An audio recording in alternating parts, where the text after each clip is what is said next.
This Week in Agribusiness, serving America's most essential industry, is brought to you by Case IH. Coming up on This Week in Agribusiness, leaders of America's state departments of agriculture gathered recently to plan for the future. Hello, folks. Thanks for joining us for This Week in Agribusiness. I'm Mike Pearson. Recently, leaders of America's state departments of agriculture gathered in Cheyenne, Wyoming to plot out the future. Joining us now is the CEO of that organization, Ted McKinney. Ted, thank you so much for joining us today. And if you would, tell us a little bit about who makes up NASDA. Well, most people in your viewership would know their secretary or their director or their commissioner of ag, same title, three titles, same kind of role in the states. But they may not know that those directors, secretaries, commissioners belong to an association, and that's the one I'm very fortunate to be a part of here. And so National Association, State Departments of Ag, 107 years old, and we take all the interests of those directors, commissioners, and secretaries and represent that in both D.C. and in many cases and in a growing number internationally. Ted, as I think about the 50 states and the U.S. territories that have directors of agriculture, I imagine there's a lot of political differences, and yet there's a lot of priorities the team has together. What issues are important this year to the group? Well, first, a note about that, it's incredible when we see some of the divisiveness going on at the federal government level, but I'm so pleased that NASDA finds a way to work together. I mean, we've got about 35 Democrats or so, and the rest are Republican. That could flip, and it does every couple of years. So it's a healthy difference, but boy, it's amazing how people check their political stripes at the door and focus on ag. It's uncanny, and I'm thrilled to be a part of a group that does that.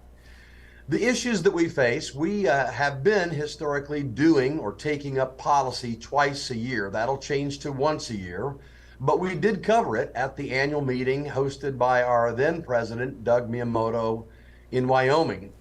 A first time for many of us to Wyoming, and it covered many things. I mean, Farm Bill was a heavy piece of the discussion. Most of that policy had been passed in the previous year.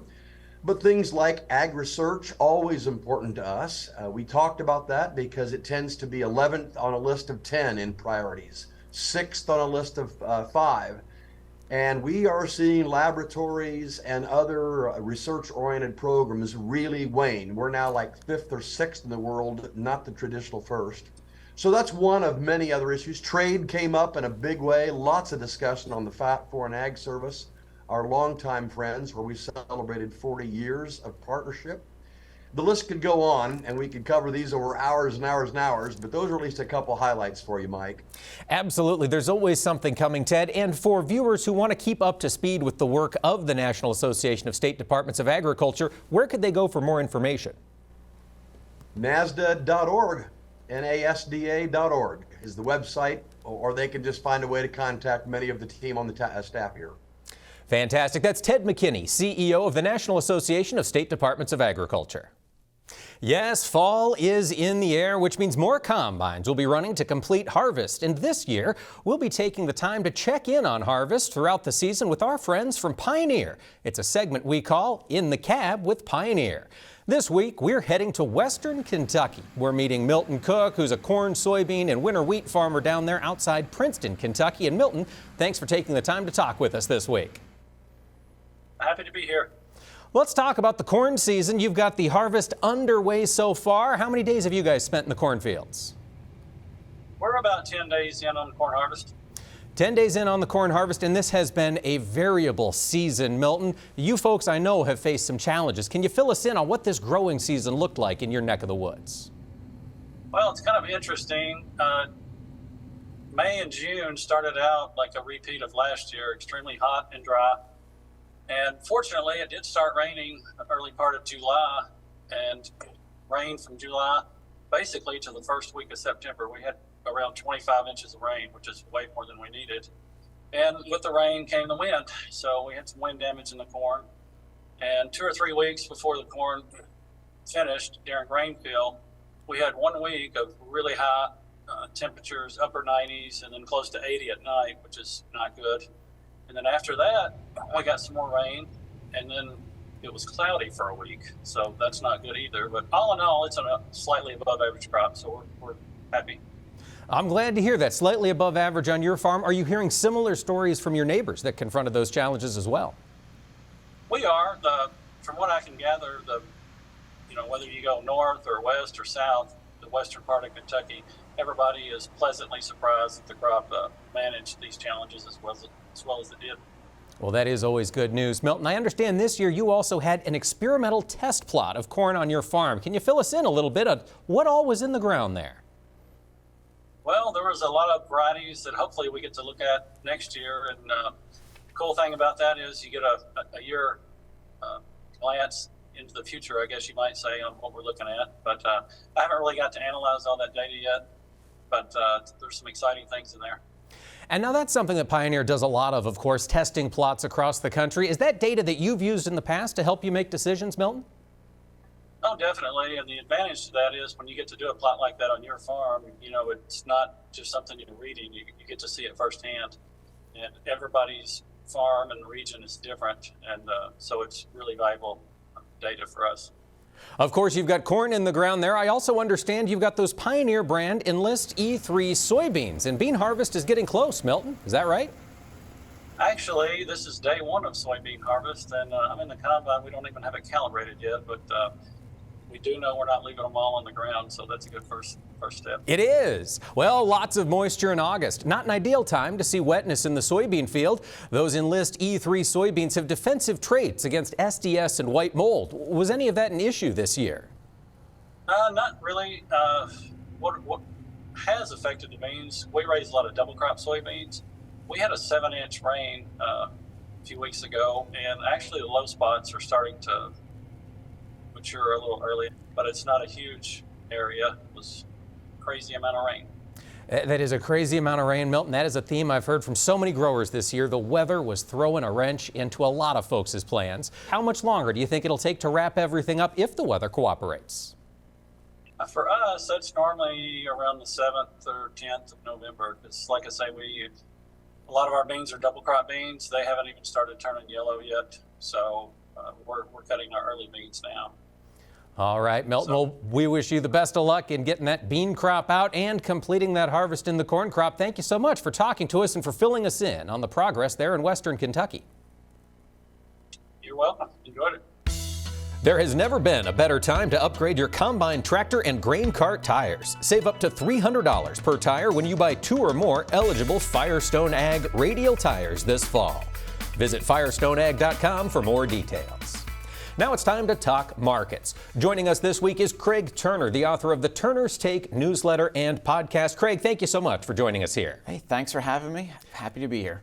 Well, harvest is on. We're seeing harvest pressure in the markets. Craig, what have you heard from your clients so far? How's harvest moving? Well, we're in the fields. For the early soybeans, we're having some records out there, something that's been planted early, but later season soybeans, there's some fear that we've got some real damage out there. So it's been very mixed. And with the corn, a little bit better. They didn't get hit as hard by that heat in August. The corn had already been made. So maybe the USDA is right about that 173, 172. We'll have to see.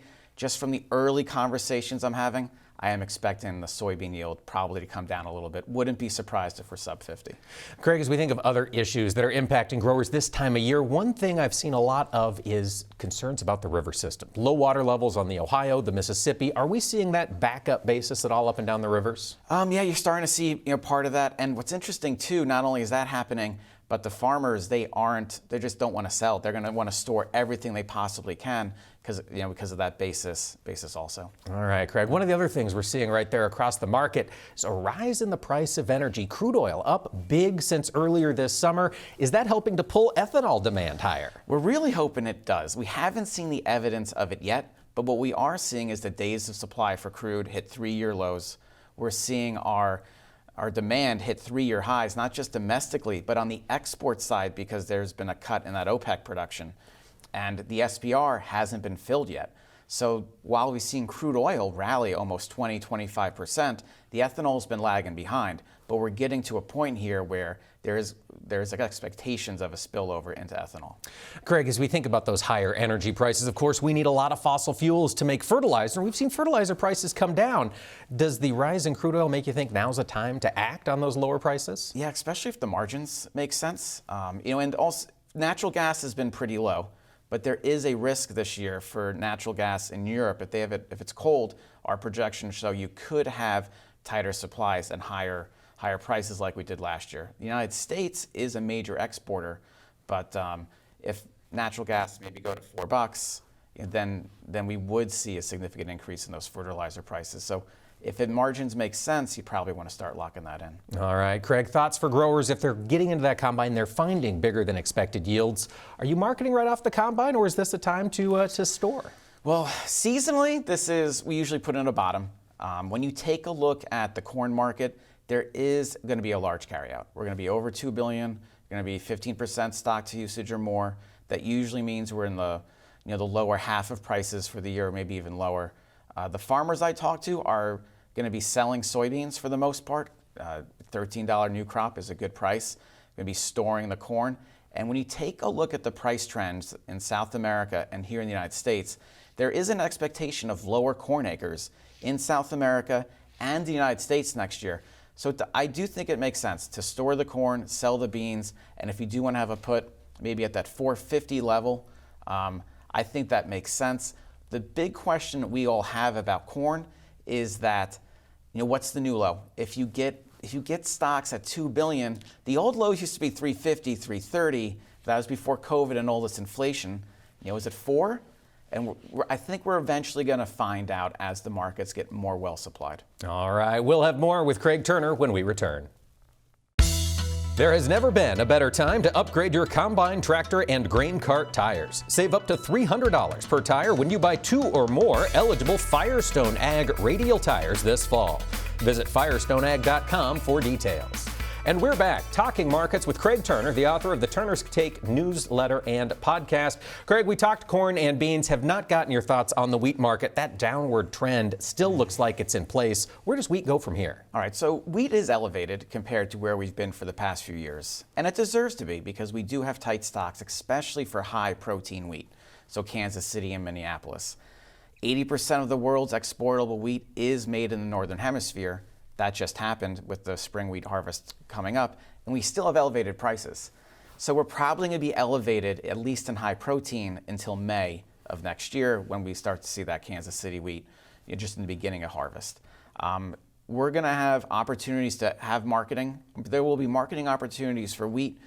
The thing is, though, when you get to May, we're going to have more supply coming online, and we'll probably have 1 million, or from an economist's point of view, we'll have 1 million or 2 more wheat acres this year. We'll see what the farmers say in March, right, in all the plantings. But that's what it's looking like. So probably sell some wheat when you can when you get these high prices.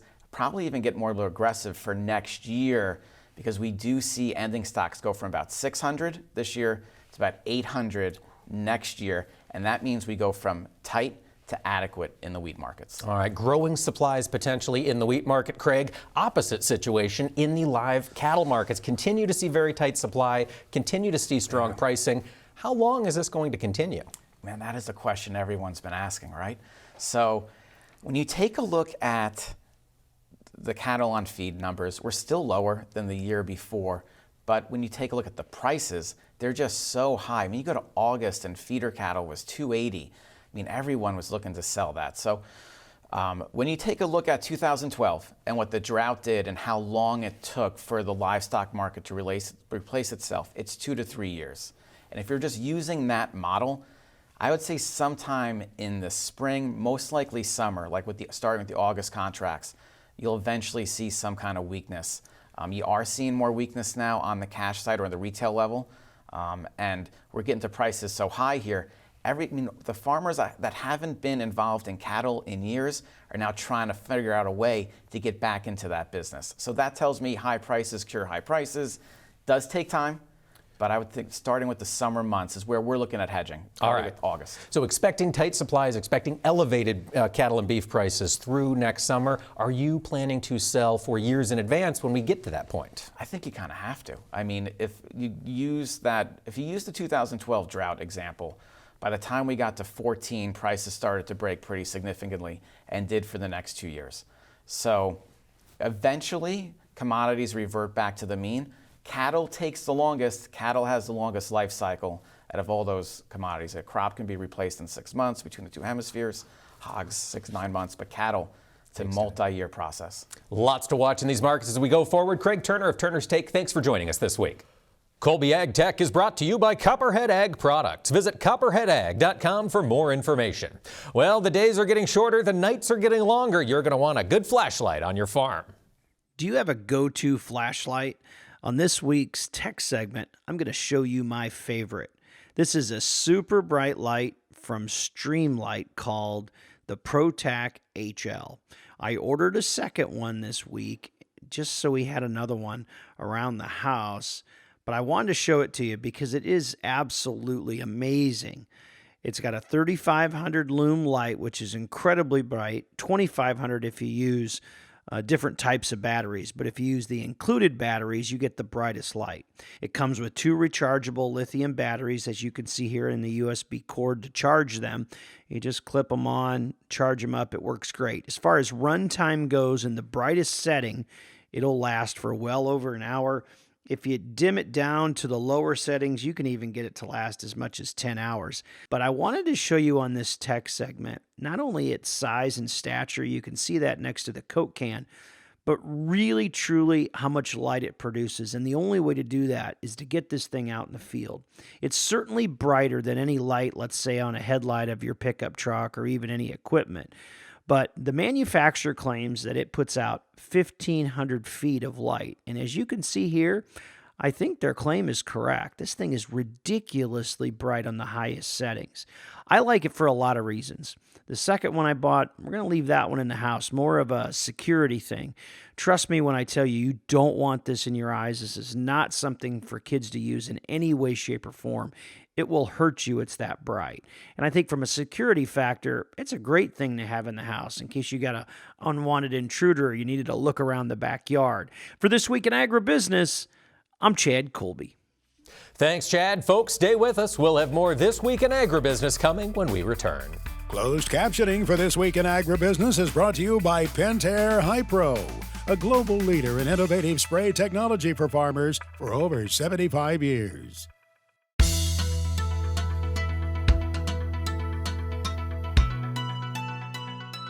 Welcome back to This Week in Agribusiness. Across rural America, farms and ranches are struggling to maintain relationships with their veterinarians. We're not moving enough vets into rural America. Last week, a bill was introduced in Congress that might aim to help that. Joining us now to talk about it is Dr. Rena Carlson. She serves as president of the American Veterinary Medical Association. And Rena, thank you so much for joining us today. Oh, thank you for having me. This is awesome. Appreciate your time. Let's talk about what's happened in rural America with regard to veterinary care. What are the trends you've seen? So unfortunately, the number of large animal veterinarians has definitely been trending down in recent years. And that's why Congress must pass the Rural Veterinary Workforce Act. And it would quickly increase access to veterinary services in rural America that really is an important shortage area for our veterinary profession. And what it's going to do is allow more veterinarians to participate in the veterinary loan repayment program. And this is one of our most important tools to allow and enable those veterinarians to get into those underserved agricultural areas. So, Rena, when we talk about the shortage of veterinarians out there in the countryside, how acute is it from your perspective? Well, we think it's very acute. We think it's really important. Veterinarians in our agricultural related areas, they're protecting our food supply. They're protecting our public health. And so we think it's critical to work and do everything we can to enable these veterinarians to thrive and be successful in our rural areas. And Dr. Carlson, when we think about the work that these veterinarians are doing out there in the field, of course, we've got cattle producers making money this year. We've got hog producers excited for the future. What's causing the lack of veterinarians to move in to help service these industries? Well, it goes without saying that food animal practice jobs tend to be in those rural areas. And typically the pay is much less than companion animal practice. So on average, companion animal practice owners are going to make roughly up to $70,000 more than a food animal practice owner. So that earning disparity is making it financially almost impossible to sustain a veterinary practice in those areas.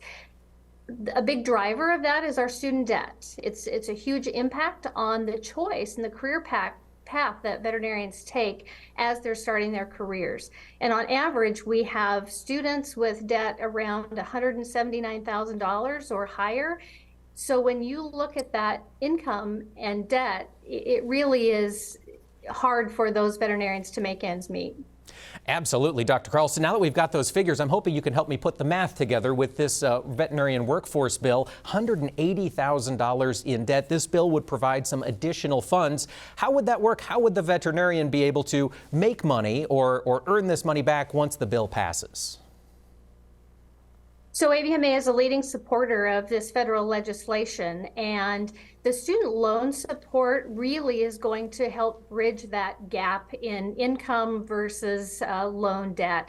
So we support student loan debt repayment programs. There are programs for federal grants and other assistance for veterinarians in order to, first of all, go into those communities. And one of the big goals is to keep them in those communities long term. So we've really been advocating Congress to pass the Rural Veterinary Workforce Act. And we've been very engaged with the lawmakers and their staffs to ensure that we have proper funding for these programs and help alleviate those shortages. Dr. Carlson, when you and the team have been in Washington talking with legislators about this issue, do they understand it? Do they understand the importance of quality veterinary care out there in rural America? I think they really do understand. Many of our legislators come from rural backgrounds, and they go home and talk to the ag industry people, and they know very well how much that veterinary service is needed and how important that is for those rural communities.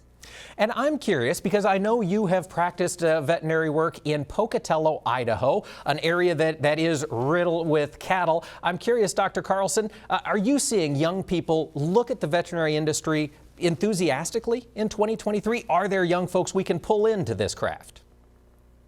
We have so many early career veterinarians who have a passion for rural America and career paths in those rural areas and ag-related careers. It really becomes a problem when they cannot sustain financially. So we do see that the student debt to income ratio becomes a big factor in how they make their career path choices, and many of them are going into companion animal, which is not a bad place to be. The problem is they really have that passion for ag-related careers, and we want to support them in those positions. Absolutely. To that end, Dr. Carlson, for those of us in rural America, what can we do to help support our veterinarians in our communities? Well, I would recommend that anybody check their state veterinarian. Every state has a state veterinarian, and it's important to find out, are you in a USDA designated veterinary shortage area? And if so, any veterinarian in that shortage area can take advantage of the loan repayment program as well as the veterinary service grant program. And what that program does is allows veterinarians to receive these grants to support their businesses, support the infrastructure, and again, help them stay in those areas. Help them stay in those areas. Once we get them in the community, we want to keep them there, and that's what we're working on here. Dr. Rena Carlson, president of the American Veterinary Medical Association, thank you so much for talking to us today about the Rural Veterinarian Workforce Act. Well, thank you for having me. And folks, stay with us. We'll have more This Week in Agribusiness coming up when we return. This Week in Agribusiness, serving America's most essential industry, is brought to you by Case IH. Welcome back to This Week in Agribusiness.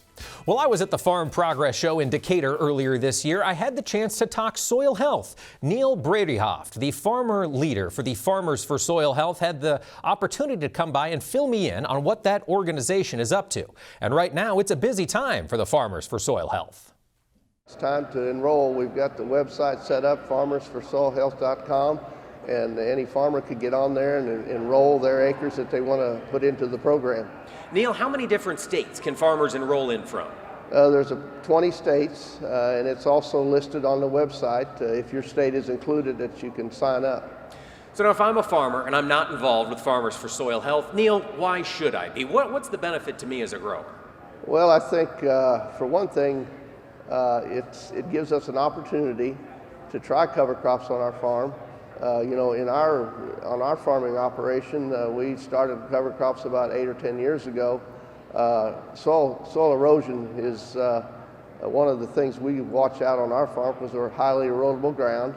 So it prevents soil erosion, and one of the benefits that we didn't see right away, but over time, it really increases the soil health of your soil. Organic matter increases a little bit, so overall, it's a good program. The question I get from a lot of growers when we're looking at a production practice change like adding cover crops is the technical questions. What's this going to do for my operation? How is this going to impact how I do things? Are there any assistance on those technical issues from the Farmers for Soil Health group? That's one big part of it, is there's technical assistance in all 20 of those states that a farmer can actually talk to and say, hey, what do I need to do on my farm specifically? Because it varies from farm to farm, from state to state. So there is technical assistance. That's a big part of this program. As farmers are looking into it, Neil, or when you were exploring it on your operation, do you have the freedom to choose the cover crop that works best for you? Yes, you do. That's one thing that at first when we started, it was figuring out which species of cover crop we wanted to put on our farm. So maybe now there's some assistance that has more ability to say certain species work on certain farms. So that's one of the aspects of the program. And of course, this is another way that soybean farmers across America dedicate their commitment to sustainability. Is that something you think is here to stay? Well, I think so. Our customers are always asking us, how are you sustainable on your farms? And this is one of the key areas, soil erosion and being able to sustain that acre from year to year. And so that's a really important part. That's really important as the United Soybean Board looks at those issues. That's one thing we are involved in, as you can see with this program. That's right. America's soil is one of our greatest things for the farming industry. It's important to keep that healthy. Well, that's true. That's true. We got to continue to do that, and so we can raise that crop to feed the world. Thanks, Neil. And folks, if you're looking for more information on the Farmers for Soil Health, visit their website, farmersforsoilhealth.com. Greg Solier now brings us his farm weather forecast for the week ahead, presented by Pivot Bio Proven 40. Predictable, productive, weatherproof. Turn to a better nitrogen. Turn to Pivot Bio Proven 40. Learn more at pivotbio.com. Well, it's time to talk weather. Meteorologist Greg Solier joins us now. And Greg, looking out at the Pacific Northwest, it has been dry for winter wheat seeding. Is there any relief in the forecast? Yeah, well, good progress in the planting out there. But as we talked about last week, there'd be a pattern shift, and it'd be a lockdown pattern shift in that particular part of the country, downstream into the plains and Midwest. Pretty favorable setup as well, but favorable from a moisture setup into the Pacific Northwest. What is it? Some 85 to 75% of pasture lands are in poor and very poor condition. Topsoil moisture in that poor and very short category as well. So this is welcome news. A drop off in temperatures, first in a series of weather systems to get carved out and progress through the northern and central Rockies into the plains. Yeah, we had a couple of stronger storms last week into parts of Nebraska, the eastern Dakotas, but again, organized moisture in the drought areas of Montana, Washington, and Oregon. And there's another one right on the heels. We'll get into a little bubble of high pressure into the northern Rockies. Here's the next weather system system into the northern plains, a pretty good covering of shower activity, and a new system coming ashore into Washington State and Oregon. So the Willamette Valley, Rogue River Basin, good news with moisture there, and lowering snow levels too. Not unusual for early October into that particular part of the country. Here's the southern reflection of that trough with a push of some cooler air and maybe a stray shower into the northern reaches of California. A couple of thunderstorms into the high plains areas of Texas. Humidity climbs, and it's, October, but it's feeling like July and August into the southern plains with some 90-degree heat. Hot weather and dry time across the southwestern states. Pretty good progress on the cotton harvest in through Arizona. Drop off in temperatures for the valleys of California. Not unusual there. Stray shower, Napa on northward. Cooler air across the Four Corners and a little snow across the central Rockies. No big deal, but a couple of showers and thunderstorms. While they will be heavy and severe, Mike, in spots, the moisture is a benefit to those parched winter wheat fields. Across the central part of the country, Greg, a lot of farmers getting antsy to get out there and get that crop harvested. How's the forecast look this week? Western Corn Belt made some progress, and then the past week to 10 days, some complications with either all or nothing rain and these cutoff, meandering upper air cold core lows. Had some of those rains over parts of the central Corn Belt last week, but it is good news, just what the weather doctor ordered here, with a change to warmer, drier, low afternoon humidity, moisture reduction, and evaporation, all needed both in the west and eastern sections. A little more advanced in the western Corn Belt with harvest, a little more delayed, but still on target on the 5-year average eastern sections. But it's, mild, warm, a little humid, and feeling like summertime. Eastern Plains Corn Belt locales, some showers and thunderstorms. Some harvest delays the far northwestern reaches of the complex, but it's welcome moisture for the drought areas across the northern and central plains. And some 90-degree heat as well over the far west and southwestern sections of the Corn Belt. Early in the week, it's high pressure across the Delta region. We are just blown up, parched here. Louisiana, Texas, the absence of tropical systems. There's a bit of a boundary shaping up over the high plains areas. And as the jet stream winds come in southwest and northeast, not only hot and humid weather for early October, but a couple of strong and severe storms will take the moisture. High and dry weather from the Delta on east with high pressure and control for the middle and late portions of the week.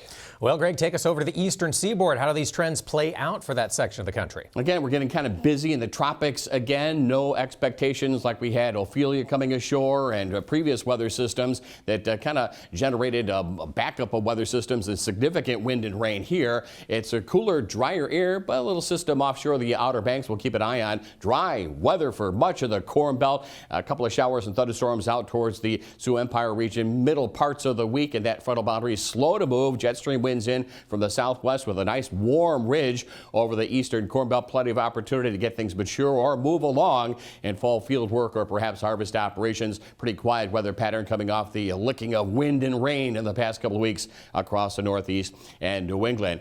Stalled out boundary, 2 or 3 systems in off the Atlantic, so the wet weather trends continue on here. Cotton taking a hit across the Carolinas down through Georgia. Further inland, warm, humid weather, a couple of showers and thunderstorms into Oklahoma and Texas. That'll be the story for the middle, late parts of the week. Still feeling like summertime here into the early days of October across the southeastern states. We'll keep an eye on the tropics for some squally weather from the Outer Banks southward in through Florida. Greg Solier is back with his extended farm weather forecast for the country, presented by Pivot Bio-Proven 40. Predictable, productive, weatherproof. Turn to a better nitrogen. Turn to Pivot Bio-Proven 40. Learn more at pivotbio.com. Meteorologist Greg Solier joins us to continue looking at weather. And Greg, what's this precipitation look like next week? It's a welcome setup for the western states, Pacific Northwest, even into perhaps areas of Southern California and the desert Southwest as the week wears on. And the potential, it's October, but when Mother Nature serves up the right dynamics, even some severe weather potential, but some pretty good rain numbers and moisture numbers across the western states. There'll be a few feet of snow and lowering snow levels as well, down around 5,000 to 7,000 feet through the Cascades and with time northern and central Rockies. Not unusual for the time of year. Little to none the plains, including the Mississippi Valley into the Ohio Valley. This is good news with harvest in mind. Over the southeastern states, 2 or 3 weather systems we'll keep an eye on. We think they'll hit the Gulf Stream turned out to sea, but there may be some significant rain numbers down here for cotton operations from the Carolinas in through Georgia as the week wears on. Greg, that doesn't look like it's going to do much good for Mississippi River water levels, is it? That's right. right. And, in a fall El Nino year, you're kind of hard-pressed to get ongoing significant moisture into the river systems of the Mississippi Valley. This may be an ongoing story here in the weeks to come and a good chunk of the harvest season. I don't care if it's mid-October. Why not make it feel like August here over parts of the Corn Belt? Maybe a little overdone, but at least September. So temperatures are well above average here, racking up any late-season growing degree units. We think hopefully humidity will be low enough. Warmth into Florida, Texas to the Canadian border. Here's that trough across the western states, which means good news with a drought recharge or diminishment into northern California, the Pacific Northwest, a good chunk of the northern and central plains. No worse than normal moisture for the Corn Belt, and plenty of dry time for outdoor work and harvest for the eastern Corn Belt to the Atlantic seaboard. Greg, as you get into the week of October 16th, what sort of temperature trends do you notice? There's cooler to colder air on the move, but no real significant penetration, maybe up towards the Sioux into the northeast and New England. The trademark of a moderate to strong El Nino. You don't get a lot of cold air surges, and when you do, they are short-lived. Here's the warm ridge across the plains into sections of the southwestern states, warmth down through Florida all the way to California and into sections of the Pacific Northwest. Again, no better than normal precip here, and this might be a little optimistic for parts of the Corn Belt, which is okay with harvest in mind, at least. Above average for the northeast of New England, up and down the eastern seaboard. The tropics can still be busy across the southwest Atlantic. We'll take the moisture in through Texas, dry time in the southwest as well. Well, Greg, take us into the last full week of October. Do we have any fall-like temperatures? Nope, and I think it's going to be, one of these years where when do we eventually get a good hard frost and freeze into parts of the plains and Corn Belt locales? Once again, a broad southwest to the northeast upper air wind flow. Temperatures a bit below average in this particular part of the country. The ridge sinks down through the southern plains. And again, the trough, this U-shaped configuration here in a southwest to northeast jet stream pattern means we keep most of the action for California, the central Rockies. There'll be some harvest delays, but we'll take the moisture, and this is probably our next best chance to get a little trickle-down effect into the Mississippi Basin, but a long way to go to improve that. Wet weather continues over the southeastern part of the country into the northeast to New England. So all in all, in the weeks to come here, pretty good outdoor work and harvest weather. Next on This Week in Agribusiness, it's Max's Tractor Shed, spotlighting another great American tractor. Maybe you noticed this too. I noticed it back in the summertime that when there were various field days that were held, test plot days, sometimes out there calling attention to the family's heritage, perhaps in the seed business. As a dealer there in the area, there might have been some old iron parked out there. Well, guess what? They do that in Venezuela too. Here's an example this weekend at Max's Tractor Shed, brought to you by Mystic Lubricants. Mystic Lubricants producers are made to make it last. Well, it's harvest time in Venezuela, and we heard from our friend Adriano Gasparin not too many weeks ago.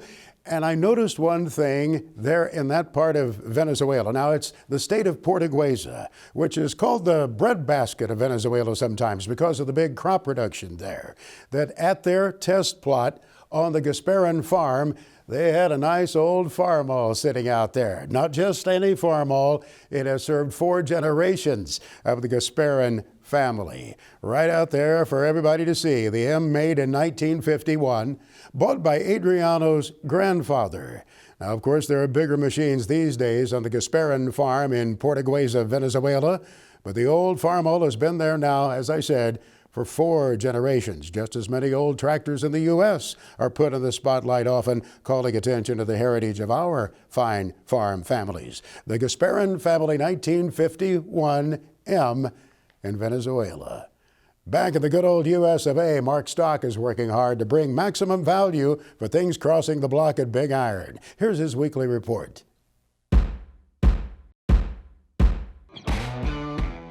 Well, Max, we get into October and harvest is under full swing. We wish everyone a very safe and prosperous fall harvest season. We do have a lot of auctions taking place here in October, and it is interesting to us the majority of the bids that are received on BigIron.com, Max, come from smartphones or mobile devices. In fact, 62% of all bids received on the auction day come from a smartphone. Please be safe out there when you're bidding on your phone. We have an outstanding lineup of machinery selling for First Bank Kansas here on October the 4th. 135 items, including a John Deere 7520 mechanical front tractor with a loader, 2016 International feed truck with a harsh box. Folks, it's selling in McPherson, Kansas. Also on October the 4th, we'll be conducting the Scott D. Short Estate Sale. 288 items selling by Valparaiso, Indiana. A 2017 Ford F-250 Super Duty pickup. Sunflower 6332 32-foot soil finisher. Kuhn Krause accelerator. And the Larry Beam retirement sale from Alma, Nebraska, featuring a Case 7120 axial flow combine, Case IH Magnum 215 mechanical front tractor, and a Case 621C wheel loader. The equipment is outstanding, Max. For those wanting to sell machinery this fall or next year, contact your area Big Iron rep. Our FFA Chapter Tribute is brought to you by Pioneer, developing new generations of seed innovations for new generations of farmers. Pioneer, what's next happens here. And we're meeting that new generation of ag leader. This week, it's Connor Kiesler. He serves as the Indiana State FFA Vice President for the Northern Region. And Connor, thanks for talking with us this week. Yeah, absolutely. I'm excited to be here today.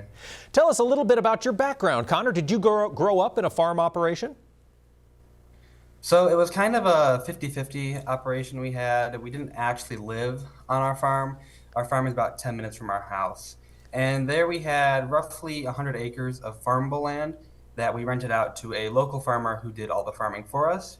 However, we did spend a lot of time in the woods harvesting trees for firewood, and then we would have loggers come in and harvest that as well. And then we also did raise some steers, some hogs, and some goats for 4-H projects that we ended up selling, and then some that we took to the butcher to put in our freezer. Connor, that kind of highlights the diversity in agriculture there in Indiana. As the Northern Region President, how big is your territory and what sort of agricultural producers will you be working with? So yeah, basically anything north of Indy is considered Northern Region. So there is a lot of, depending where you're at in the state, we have anything that ranges from dairy production to some swine production, and then there is a lot of poultry production, especially from the area I'm at, which is LaGrange County.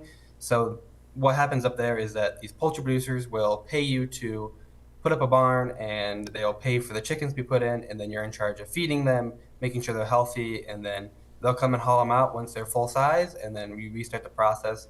So that's a lot of what I've experienced is with the poultry production. So yeah. Lots of diversity in agriculture. Connor, as you look out to your year of service, serving as the Vice President for the Northern Region, what are you most excited about? So I've already got to experience a lot of it through district kickoffs, where we got the opportunity to visit numerous chapters throughout the state. I think our team in total hit about 70 different chapters.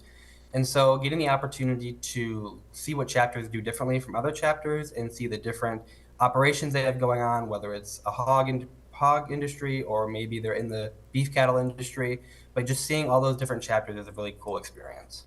That is fantastic, Connor. We wish you the best of luck in your year ahead. That's Connor Kiesler, Northern Region Vice President for the Indiana State FFA.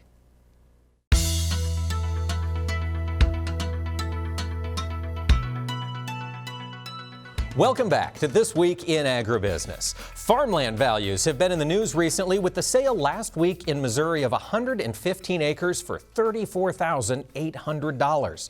Just ag ground, reportedly no development pressure. A reminder that farmers are still facing higher input prices at places throughout the growing cycle. Joining us now to talk about this is Holly Spangler. She serves as the senior editor for Prairie Farmer, and Holly has been tracking these input prices. Holly, thanks for joining us here. You bet. Thanks, Mike. You know, we're seeing farmland values come into the news, certainly higher prices for sales. Holly, I'm curious if we're getting any word yet on what cash rent prices could look like for the 2024 season. Yeah, you know, everybody I have spoken with here in Illinois is talking about cash rent prices holding steady. And nobody wants to say the word decline, but a lot of the farmers I talk to are pushing for, hey, let's switch to a flex lease. That's really going to benefit the landowner in a good year. And then they'd share a little of the risk together in a less good year. And some of those prices farmers are paying out on flex leases are right up there with the top, end of cash rents in a lot of cases in good years. And so farmers are looking for the cash leases even at those high prices because of the flexibility, Holly? Yeah, yeah. I mean, a flex lease is designed to have a base rent, and that's a kind of guaranteed level, and then it will go up based on how the crop does, inputs, all those kind of things. Okay, so we do see maybe some stability when we're looking at cash rents, but we've got some good news for growers elsewhere in input prices, Holly. I understand the cover story for the October Prairie Farmer is going to be about the price break in fertilizers. Can you talk a little bit about what you and your team researched? Yeah, absolutely. Our October cover story is really looking at this phenomenon that farmers saw as they headed into this fall, which is prices of fertilizer being off almost by half compared to a year ago. And that's a great, that's a great surprise. But it's also like, why?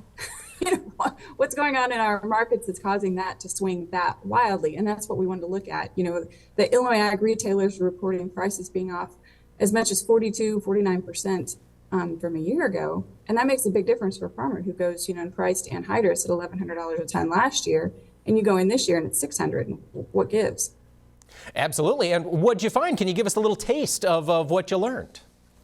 Yeah, absolutely. So like a lot of what's happened, a lot of it goes back to Russia and Ukraine and Belarus and the instability in that part of the world, natural gas supplies to Europe, that Nord Stream pipeline being cut off there at one point. And that affects all these global fertilizer supplies, right? And the demand on it. And especially, 90% of our potash here in the Midwest comes out of Canada, right? It comes here on a rail car. And so if all of our potash is coming from Canada, why is the price fluctuating so much based on the other side of the world? Well, potash only comes from 3 places in the world, Canada, Belarus, and Russia. And when you change any of those prices in other places, it's got to be wrapped up here too.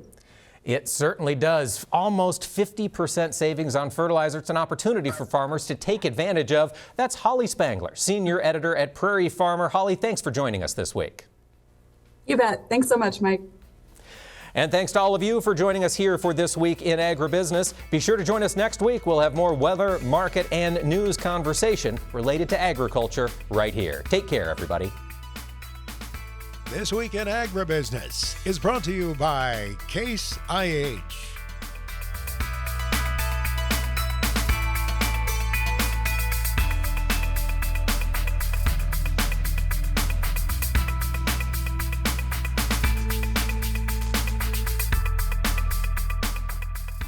This Week in Agribusiness is produced by Omax Communication in association with 22 Creative Group. We invite you to visit us online at agbizweek.com.